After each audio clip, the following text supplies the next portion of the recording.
Assalamualaikum warahmatullahi wabarakatuh. Perkenalkan, nama saya Hilda Mafaza.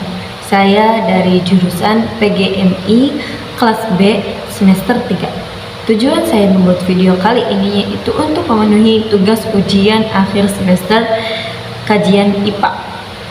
Oke, kita lanjut ke videonya. Pertama, keanekaragaman gen adalah perbedaan sifat dalam satu jenis makhluk hidup. Contohnya pada tanaman padi di Indonesia seperti padi IR, rojolele, dan pandan wangi. Walaupun sama-sama padi, varietas tersebut memiliki ketahanan dan ciri yang berbeda. Keanekaragaman gen penting agar makhluk hidup mampu beradaptasi dengan lingkungan. Yang kedua, keanekaragaman spesies adalah perbedaan antar jenis makhluk hidup dalam satu wilayah. Contohnya, di hutan Indonesia terdapat berbagai spesies seperti harimau Sumatera, orangutan, dan berbagai jenis tumbuhan. Banyaknya spesies ini membantu menjaga keseimbangan ekosistem melalui hubungan makan dan dimakan. Ketiga, keanekaragaman ekosistem adalah perbedaan lingkungan tempat hidup makhluk hidup. Indonesia memiliki berbagai ekosistem seperti hutan hujan tropis, mangrove, terumbu karang, dan sawah. Setiap ekosistem memiliki ciri dan makhluk hidup yang berbeda. Ketiga, tingkat keanekaragaman ini saling berkaitan. Jika satu tingkat terganggu, misalnya ekosistem hutan rusak, maka spesies di dalamnya terancam dan keanekaragaman gen dapat hilang. Oleh karena itu, menjaga kelestarian alam Indonesia harus dilakukan dengan melindungi gen, spesies, dan ekosistem secara bersama-sama. Pada ekosistem sawah, terdapat beberapa makhluk hidup yang saling berinteraksi, yaitu padi, tikus, ular, dan elang. Mereka membentuk jaring-jaring makanan. Padi berperan sebagai produsen, karena dapat membuat makanan sendiri melalui fotosintesis. Tikus merupakan konsumen tingkat 1 yang memakan padi. Ular adalah konsumen tingkat 2 karena memangsa tikus. Sedangkan elang berperan sebagai konsumen tingkat 3 atau predator puncak yang dapat memangsa tikus maupun ular. Diagram jaring-jaring makanan ekosistem sawah dapat dijelaskan sebagai berikut. Padi dimakan oleh tikus. Tikus dimakan oleh ular dan elang. Ular dimakan oleh elang. Dari hubungan tersebut terbentuk jaring-jaring makanan, bukan hanya satu rantai makanan.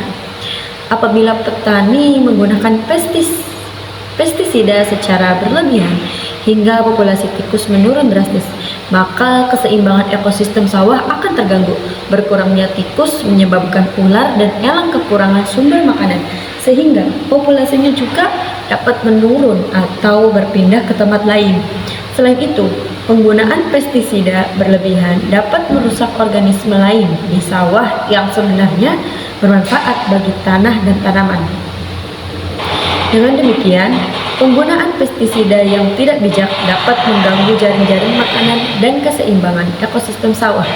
Oleh karena itu, ekosistem perlu dijaga agar setiap makhluk hidup dapat menjalankan perannya dengan baik.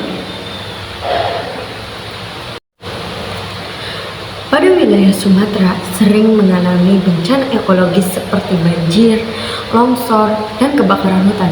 Kondisi ini tidak dapat dilepaskan dari kerusakan hutan akibat alih fungsi lahan, terutama ketika hutan alam ditebang dan digantikan oleh perkebunan monokultur seperti kelapa sawit. Jika dilihat dari aspek ekologis, program reboisasi dan rehabilitasi lahan kritis belum sepenuhnya efektif. Hal ini karena banyak kegiatan reboisasi tidak memulihkan hutan alami, tetapi menggantinya dengan tanaman sawit yang secara ekologis tidak mampu menyimpan air dan menjaga keanekaragaman hayati seperti hutan asli. Akibatnya, fungsi hutan sebagai penyangga lingkungan tidak kembali secara optimal. Dari aspek sosial, masalah utama bukan kurangnya kepedulian dari masyarakat, melainkan pendekatan kebijakan yang bersifat top-down. Masyarakat lokal sering tidak dilibatkan dalam pengambilan keputusan terkait pengelolaan lahan, namun justru menjadi pihak yang paling terdampak oleh bencana ekologis yang terjadi. Dilihat dari aspek ekonomi, rehabilitasi lahan lebih diarahkan pada kepentingan ekonomi jangka pendek dibandingkan keberlanjutan lingkungan. Sementara itu, dari aspek kelembagaan, lemahnya koordinasi antar instansi dan pengawasan menyebabkan program konservasi tidak berjalan konsisten dan berkelanjutan.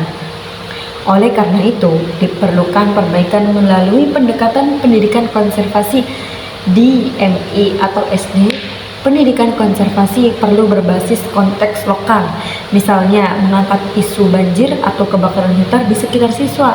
Pembelajaran tidak hanya mengajarkan menjaga lingkungan, tetapi juga mendorong siswa berpikir kritis, memahami sebab akibat kerusakan lingkungan, dan membangun agensi lingkungan, seperti melalui kegiatan menanam pohon lokal, merawat lingkungan sekolah, dan diskusi sederhana tentang hutan dan ekosistem. Dengan pendekatan ini, pendidikan konservasi di MI atau SD dapat membentuk generasi yang peduli, kritis, dan bertanggung jawab terhadap keberlanjutan lingkungan. Pembelajaran materi alat indera perlu dirancang agar siswa aktif berpikir melalui pembelajaran inquiry berbasis masalah atau problem-based learning. Pembelajaran diawali dengan masalah kontekstual, misalnya, mengapa saat pilek kita sulit merasakan rasa makanan? Masalah ini dekat dengan pengalaman siswa dan memancing rasa ingin tahu mereka. Selanjutnya, siswa dibagi dalam kelompok kecil dan diminta mengajukan pertanyaan sederhana seperti alat indera apa saja yang dimiliki manusia dan apa fungsinya. Pada tahap ini, guru berperan sebagai fasilitator, bukan pemberi jawaban. Siswa kemudian melakukan kegiatan inquiry sederhana, misalnya mencicipi makanan dengan hidung tertutup atau meraba benda dengan mata tertutup. Kegiatan ini membantu menjaga keakuratan konsep ilmiah bahwa manusia memiliki 5 alat indera yang saling bekerja sama. Desain pembelajaran ini sesuai dengan tahap perkembangan kognitif siswa MI yang berada pada tahap operasional konkret, sehingga pembelajaran dilakukan melalui pengalaman langsung, bukan hafalan. Untuk mengantisipasi miskonsepsi, guru perlu meluruskan anggapan bahwa setiap alat indera bekerja sendiri-sendiri. Guru menegaskan bahwa alat indera saling berkaitan dan harus dijaga kesehatannya. Dengan pembelajaran PBL ini, siswa tidak hanya memahami materi alat indera, tetapi juga terlatih berpikir kritis dan peduli terhadap kesehatan tubuhnya sejak dini. Itulah video penjelasan dari saya. Kurang dan lebihnya mohon maaf. Wassalamualaikum warahmatullahi wabarakatuh.